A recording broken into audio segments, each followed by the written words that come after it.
Hi YouTube, this is Joe Calton with Calton Cutlery. You can find me on the web, caltoncutlery.com.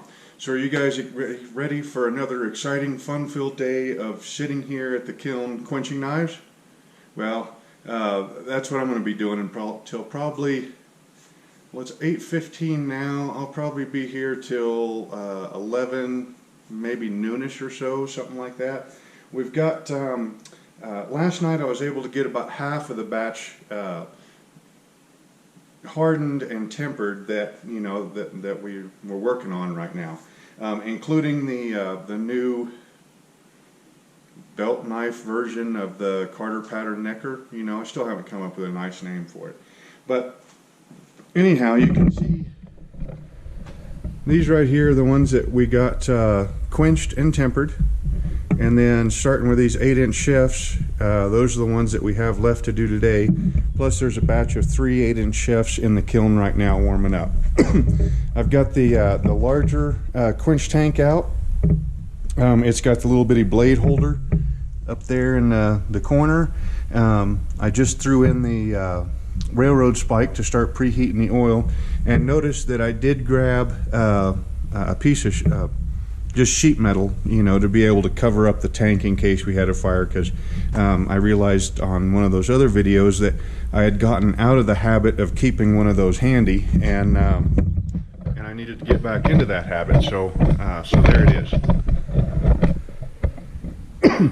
Okay, so the reason for the video this morning is there's I got to thinking about it last night after, while I was still quenching the knives, after I got done with shooting the video, because I stopped the video and I went ahead and quenched knives for another 2 or 3 hours, something like that. And I kind of was going over the video in my head, and I realized that there's a whole bunch of stuff that I left out,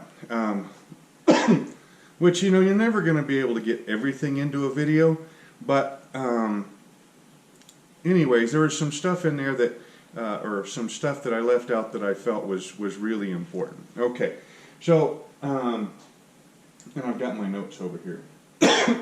So the first thing is reading your quench, or reading your scale patterns after the quench. Okay. Now I believe I've already got a video on this, but we're going to go over it really quick here as it pertains to having a quenching day. Okay, so remember me telling you that canola oil, as you buy it straight from Walmart or Safeway or whatever, has got an awful lot of water in it. Okay, and it seems to me like you start getting your best quenches once that water has been cooked out. Well, you can really see that here in this batch of knives. Okay, now granted, there's nothing wrong with any of these knives here, but you can definitely tell that the quench oil is not running at its peak yet. These will all make very serviceable knives. I highly doubt that you'd be able to tell the difference, in cut. I mean, I'm going to end up carrying one of these, and so I'm just fine with that. But you can tell that the quench patterns aren't quite as defined yet. Okay, so like this one right here. So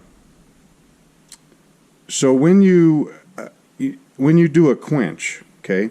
One of the ways to tell if the quench was successful or not is by the way that the scale pops off the side of the blade.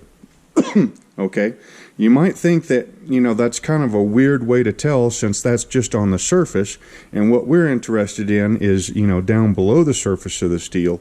But there's a direct correlation between what you see in those quench patterns, what you'll see in an etched blade, and what you'll see in taking that same blade and doing 90-degree flex tests with it. Okay, there is a direct correlation between them all. Okay, so if you take, now this was one of the first, the first, I guess, batch inside the batch was these 9 blades right here. And the first of those were the 3 32 inch knives. Now you can see that the quench lines aren't quite as defined. I mean, that blade went up to here in the oil and to here. And they're not quite as defined as, say, the second batch. See how that line is real nice and pretty, and it's, really well defined. And then this is actually going to get better as that oil, the moisture gets cooked out of that oil. Okay, so some of what you're seeing in this batch of knives is, like I said, the oil not being quite up to where it will end up being. Some of it, and there's nothing in any of these knives that I see that's that's concerning or anything. So let's see. Let's grab an example here. How about this one right here? Okay. All right, now see how the edge portion is, well, it's actually like a gray with a little bit of tan in, okay? And the reason for that is because this has already been tempered. So the oil that was left on the surface, even after I wiped it off, got baked in the tempering oven, and then that changed the color from a gray to this kind of a tannish gray color, I guess, here on the hardened portion. Okay, and then you can see the scale is still on the portion that didn't get hardened, okay? So if while you're quenching a knife, if, you get this nice gray part up here, but then you don't get any back here, okay, that means that when you put that knife in, you favored the tip before you got the belly, okay? So that means that the belly got cooled off a little bit too much before it hit the oil and didn't harden all the way. All right. Now, vice versa, if you go into the oil like this and then raise to the tip, and this scale hangs on all the way up in here, you know that that tip didn't get hardened as much as it should. All right. So that is a way that you can read what is happening in the quench while you're quenching. I mean, maybe not. I mean, if you're just quenching one, you'll quench it, let it cool off in the oil, pull it out, check it, say, okay, well, we had, everything looked pretty good, or hey, we needed a little bit more heat, either a little bit more heat, or like if you're quenching in or using a forge or a torch, or a little bit faster trip into the oil onto the tip, if you're using a kiln.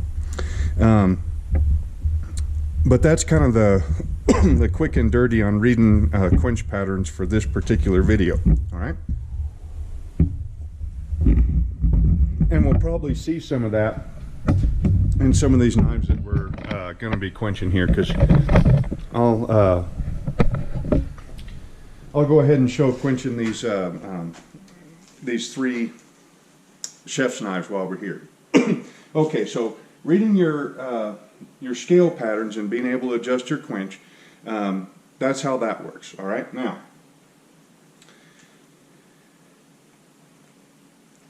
part of that leads into why, and I was trying to find a good time to talk about why all of these are heat treated at full thickness. Okay, I mean, if you'll notice, the spine and the edge are the same thickness. All I did was cut out the profile, drill the holes, and we're ready to go, right? Now, there's a whole bunch of reasons to quench or to heat treat these particular blades at full thickness, all right?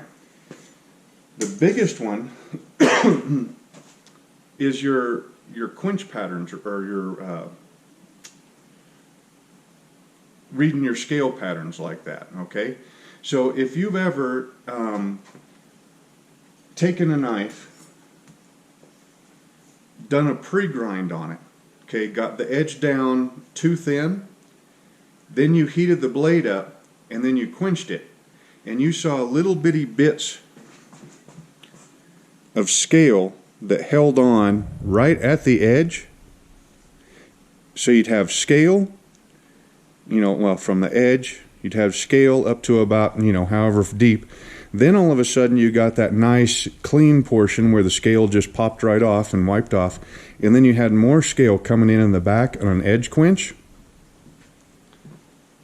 Take a guess as what happened there.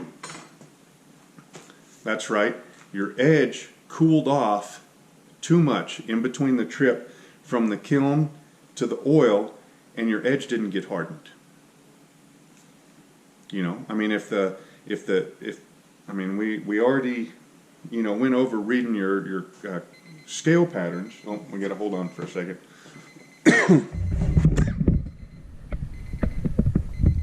Okay. We have got 3 8-inch shafts in here to get quenched.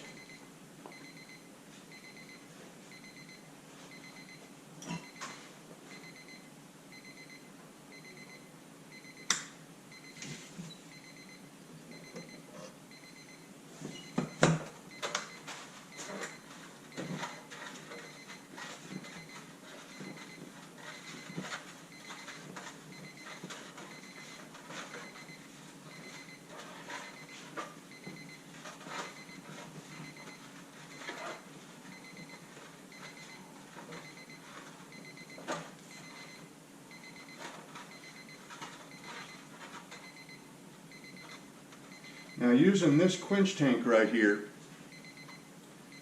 this is the wider,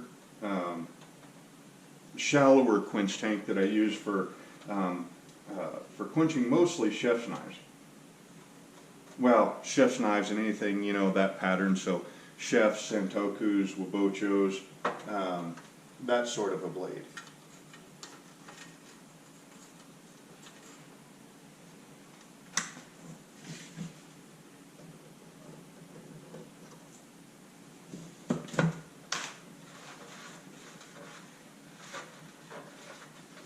Because this particular quench tank has got a lot more surface area of the oil, so it'll tend to run the oil quite a bit colder than the deeper, narrower quench tank that I use for paring knives, for neckers, for stuff like that. Now, on this particular batch of quenches today, I got most of the smaller knives quenched last night. I do have a couple, I think there's 8 paring knives in 2 different styles and 4 liner lock blades that need quenched today.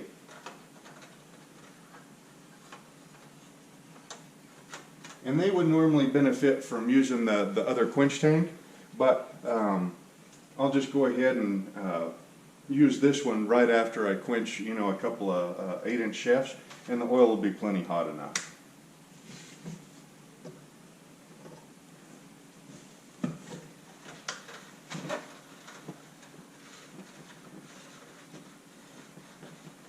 So again, I guess for those of you that didn't watch yesterday's video, you know, the kiln is set up there. Quench tank is right over here, so we have a nice smooth movement from the tank to the oil in line. Think of it like you're cutting the air on the way to cut the oil.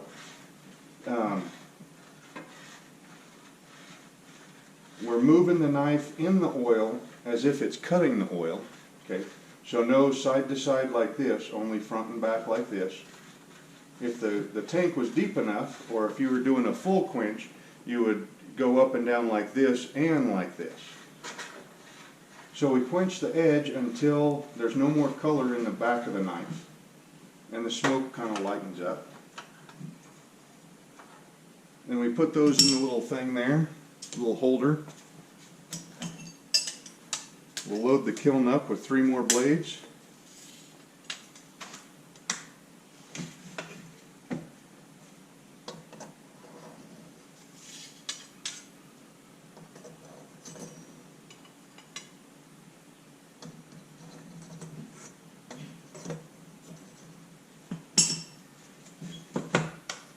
Turn it on, hit our 11 minutes, and away we go. Okay, so where was I?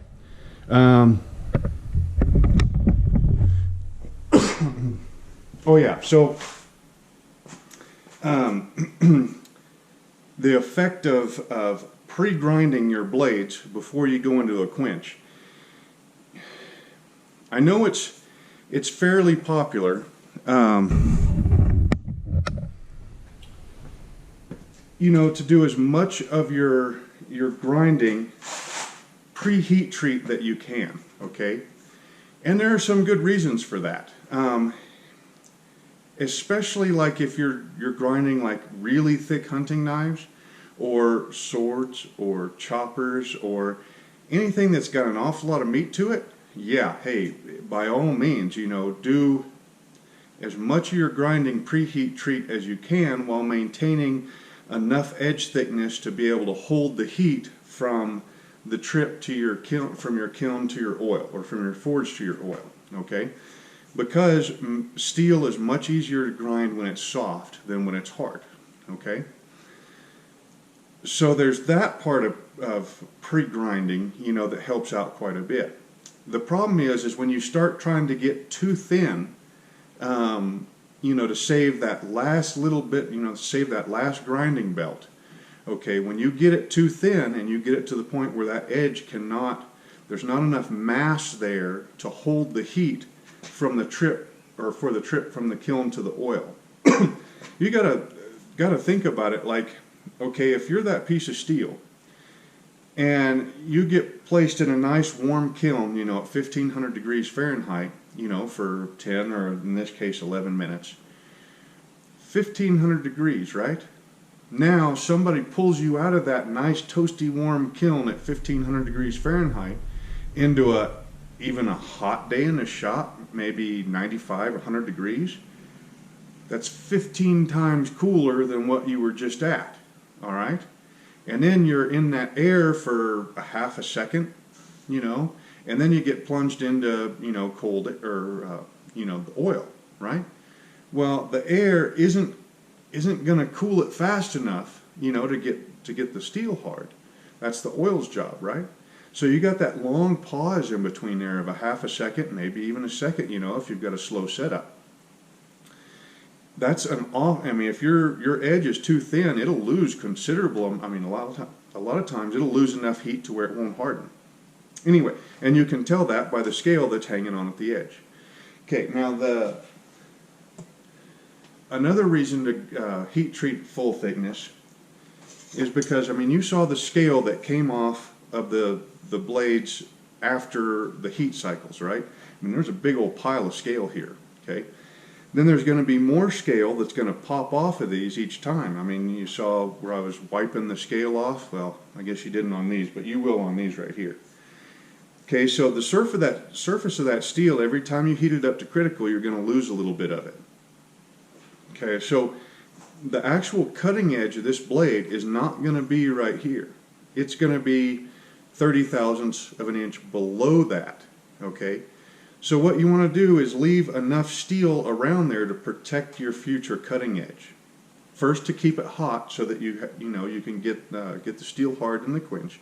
And then second of all, to protect that future cutting edge from decarburization, which is what that scale is, from cooling off too much. And those, I think, are probably the major things that you're protecting it from, right? So think about that your future cutting edge, you want to leave enough steel around that future cutting edge to protect it and to keep it hot. All right?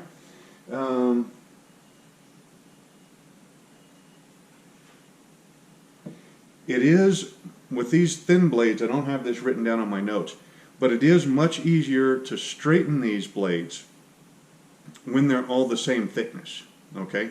So if you do have any warp, now you're just fighting warp. You're not fighting warp compound by grinding, okay? So when you lay that thing flat on the anvil to straighten it, then you just straighten it until it's flat. You know, you don't have to worry about a taper in there.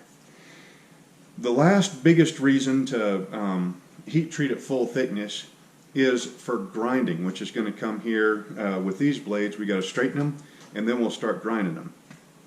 Okay, when you take thin-bladed kitchen knives or a thin-bladed neck knife or anything that's, you know, decent, or it's, you know, fairly thin, and it's soft, when you go to grind that thing, the amount of force that you need to put onto the knife into the grinding belt is oftentimes enough to bend that thing, okay?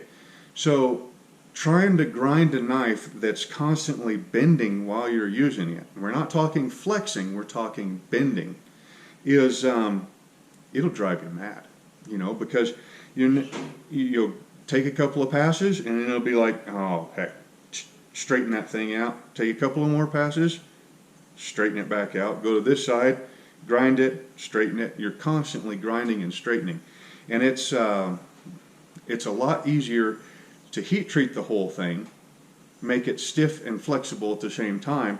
Now you can go ahead and grind the thing. Now these, even with an 8-inch chef, where you've got an 8-inch blade that's 2 inches wide, 3/32 of an inch thick, you know, this is going to get ground down to, you know, 10 thousandths thick at the shoulder of the edge, maybe 25 thousandths thick, a 1/4 inch back. The spine here, it'll only get a couple of thousandths taken off, but then it'll taper up to here, right? I mean, that is quite a bit of steel to remove while it's in the full hard state, or fully hardened and tempered, ready to go. With you know, a good belt like the Norton Blaze belts, they just rip that steel right off, and then, you know, it works really good. Okay, so so now this next part,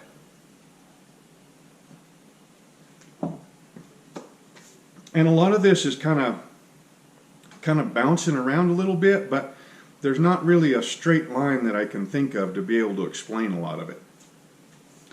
Okay, so back to reading your quench patterns, okay?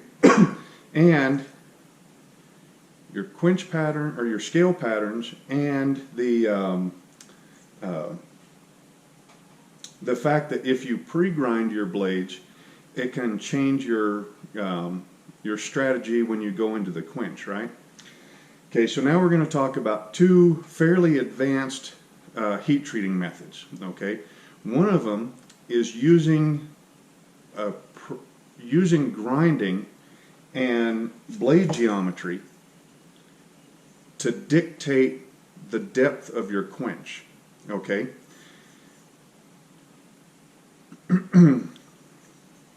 So remember I said, if you grind the edge too thin and you quench it, you do an edge quench.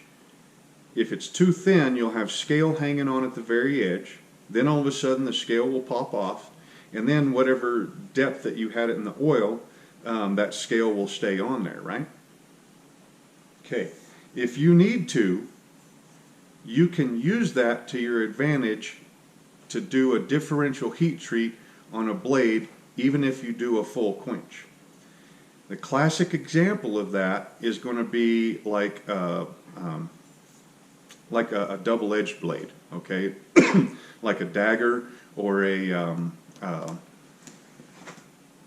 broadsword. My favorite one, I can't remember the name of it right now. The gladius, okay? Now, on something like that,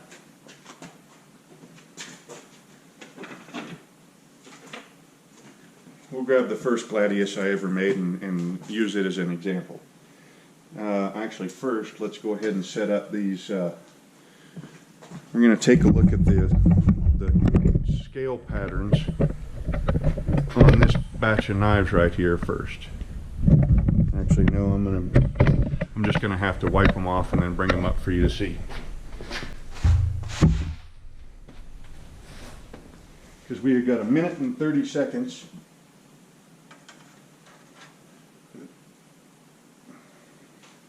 Actually, I'll just bring it up here to you. Okay, see how that scale is popping off up in here? See how you got that nice gray color up in here? Okay. Now, when we go to wipe that scale off, this is what we're going to get. Now that this oil is warming up and we're flashing off quite a bit of the moisture out, you can see how we've got some scale hanging on here and some scale hanging on here. Now, the motion that we did in here was okay, you know, getting the blade to the oil and everything. So that's going to be the difference between a first quench and a second quench, okay? So the second quench, a lot of this scale won't be here anymore, and this line will get an awful lot nicer. And then by the third quench, it'll look really just gorgeous, you know, I mean, a real definite line, you know, where the level of the oil was. No more scale hanging on down here. And that's, I probably should have used some old oil for this, you know, some old oil that was already heated, you know, had no more moisture in it for this set of videos, but hey, we get what we get, right? Uh-oh, there's our timer for the next set of blades.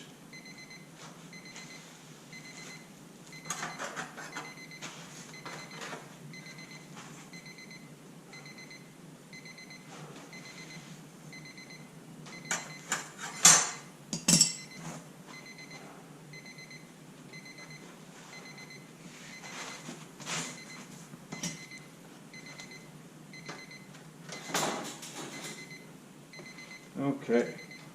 Going with this.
Okay, so let's get this set back in there. 28 minutes. No, we're not going to worry about that. I was thinking if we had enough time, we'd go ahead and do, maybe you'd get to see the second quench pattern on this, but I don't think so.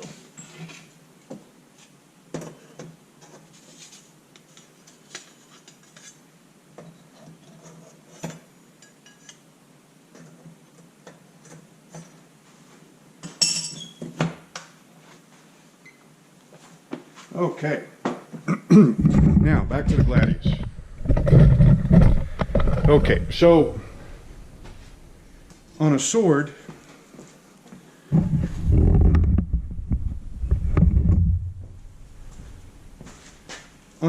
you've got a little bit different requirements than on, say, like a kitchen knife, right? Okay, so a kitchen knife needs to be needs to cut well before it's tough, because, well, typically speaking, you don't bash a kitchen knife against another kitchen knife. I mean, I know people do it when they toss it in a drawer and everything, but so a sword needs to be exceptionally tough, right? Now, you guys know that I like edge quenching and differential hardening, you know, like this, where you just put the edge into the oil to harden just the edge, right? Well, on a double-edged blade like this, you can't really do that because you need to harden both edges, right? So if you were to heat this up and put it in the oil, you'd harden this edge. Well then, when you went to heat it up again to put it in the oil, you'd harden this edge, but this edge would be soft, okay? So you got to find a way where you can harden both edges, but yet keep the middle portion tough, okay? So what you can do is you can do the whole, where you harden the whole thing and then temper the whole thing, okay, to where the edge and the spine, because the spine's in the middle in this case, are the same hardness, right? Okay, well, you know, I mean, I guess you can do that. That would work pretty good and everything. But I think you can get a little bit more performance out of it if you were to run the spine a little bit softer and then run the edges a little bit harder. You know, I mean, I don't fight with a sword or anything, haven't been in a whole lot of major battles or anything like that, but that would be my original thought, right? So the way that you can do that is you can use your pre-quench grinds to control what part of the edge gets harder versus softer on all of them, right? Okay, there's two major ways to do that on a blade like this. Okay, one is a lot more. They're both a little bit trickier to do than just a straight up edge quench on like a kitchen knife, but they're entirely doable. The first way, which is much more controllable from my experience, has been to use your grinds, right? Okay, so what you do is, on this case, you go ahead and do a pre-grind. Okay, make sure that the edge is going to be thinner than the spine, all right? But still while maintaining enough thickness to hold your heat for, you know, the trip from the forge or the kiln, you know, to the oil.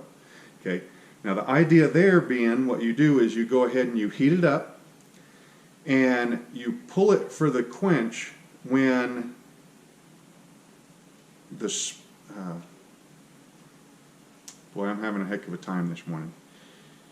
You pull it for the quench when there's two ways to do it. Either one of which you pull it for the quench before the spine reaches critical temperature, but the edge has already reached critical temperature. Remember the pages of the book, you know, the edge being thinner will heat up faster than the spine. So you could pull it out while you still had some shadows in the spine and quench it. All right? That will leave you with hard edges but a softer spine. Okay? The other way to do that would be to do what they call an interrupted quench. Okay? Now an interrupted quench is what you see the guys on Forged in Fire do all the time. Okay? Where they take the blade, they shove it in the oil, and then they pull it out, and the dang thing's all on fire, and then they go, and they blow the fire out, right? Real dramatic. You know, great for TV and all that kind of stuff. In my opinion, if you're pulling the blade out and it's still on fire and everything, then you probably haven't got as much hardness in the portion that you wanted hard as what you could have. Okay. Remember, when you quench a blade, you heat it up, you cool it down.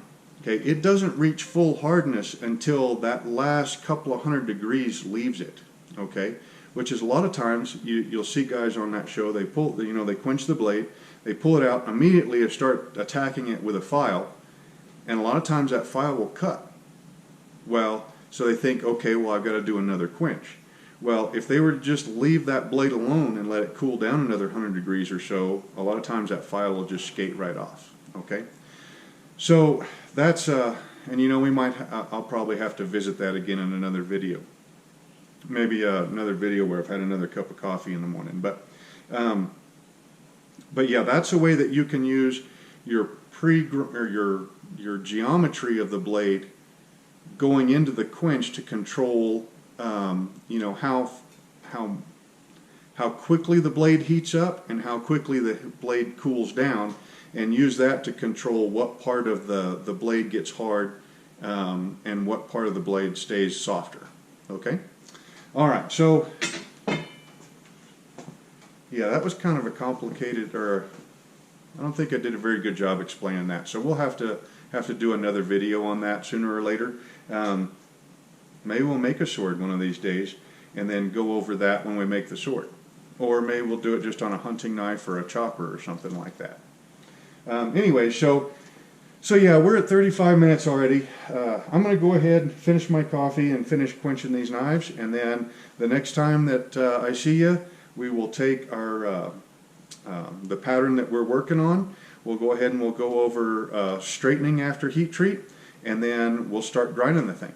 So again, this is Joe Calton with Calton Cutlery. You can find me on the web, caltoncutlery.com. Hope you enjoyed the video and this new installment for this series, and we will see you next time.